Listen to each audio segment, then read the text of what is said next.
Hi everybody again. As you know, my name is Abby Schulte and this is my vlog about my trip in Eastern Europe, about the culture and trauma of the area and how they deal with it through communication and photography.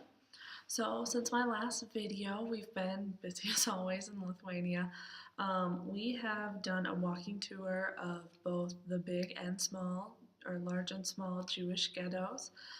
We went to the Greenhouse Holocaust Museum, and then we met with the Veterans Society of the Soviet War in Afghanistan, which personally I knew absolutely nothing about, so it was really interesting both to learn about it and then to listen to their stories and their opinions about it.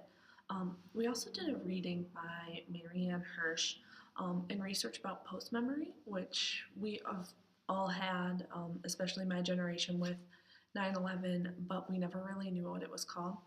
So, post memory is the traumatizing the second generation of people. So the first generation is the people who occurred the original trauma, but then the second generation is traumatized through the photographs and also the stories of the original traumatized population.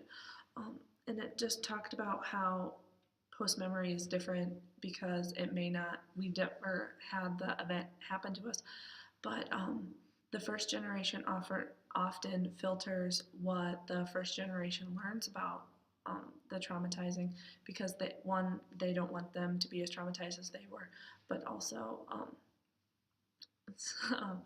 that the photos, or they don't want to talk about it, and that photos are actually usually more authentic and really helpful to the for post memory because they're less filtered, and we experience the trauma through these photographs because it feels like we're actually there. We can see what actually happened. But these photographs can also re-traumatize the original population, so it's really tricky. Um, but I thought that post memory seems to be the goal of the Greenhouse Museum. So the Greenhouse Museum is exactly what it is. It's a greenhouse, but the Holocaust victims themselves that still live here in Lithuania are the ones who put it together, and it's absolutely gorgeous, but it's really, really sad. And I think it was interesting that the Holocaust survivors themselves put it together. So that's what makes me think they want it to be a post memory for those who come. They want it to feel authentic. They want us to look at these photographs and be able to walk through their shoes. Vanya is a Holocaust survivor of the Jewish ghetto here, and she helped put it together, and she actually still works there. She wasn't there because she broke her leg, um, but she goes through and makes sure people know the real story. She wants them to experience exactly what she experienced. And then we met with the Soviet war vets. My war vet was named Peter, and he was extremely kind and friendly. He has kids our age, so he kind of laughed at us at some of the questions we would ask. And I think just because we were so young, he pictured us as his kids. Um, but he wasn't bitter about the war at all, which I was really shocked about because a lot of these vets deal with PTSD. And he was actually so happy that he never dealt with really too many psychological issues, or at least he told us he didn't deal with too many psychological issues after the war.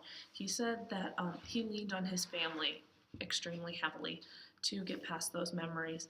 Um, I asked him a lot of questions about the pictures that he either took or that he sees, to see what post memory he thought of post memory. And I asked him if looking at the pictures around him, because the association's walls are covered with pictures, and he said that the photos traumatized him. Well, he didn't say traumatized, but were hard to look at first, and I believe it's because they started to re-traumatize him and bring back those memories. But now he's so used to them that they don't bother him. And I asked him um, if he talked to his kids about his memories, so that they can experience what he experienced, and he said no. One of his kids asked one time, and they actually asked his wife. They never in person asked him, and he seemed relieved about that. I don't think he was too apt to talk about it to his children because he doesn't want them traumatized again. Um, and in general, just how he talks about the war is, we asked him how he usually talks about it. He's like, I only talk about the good memories because that's what I want to remember. And even in society, he says he likes plays more than movies because he doesn't like the trauma of those movies, how violent they are. So you can just tell that he walks around trying not to be traumatized again by post memory and bringing back those memories for him. But he was very proud of the photographs of him and of his area, which makes me think that he wants people to have a post memory of the event, but he can't bring himself to talk about it because he doesn't want to be re traumatized. Well, that's all I have to talk about for this time. So until next time, see ya.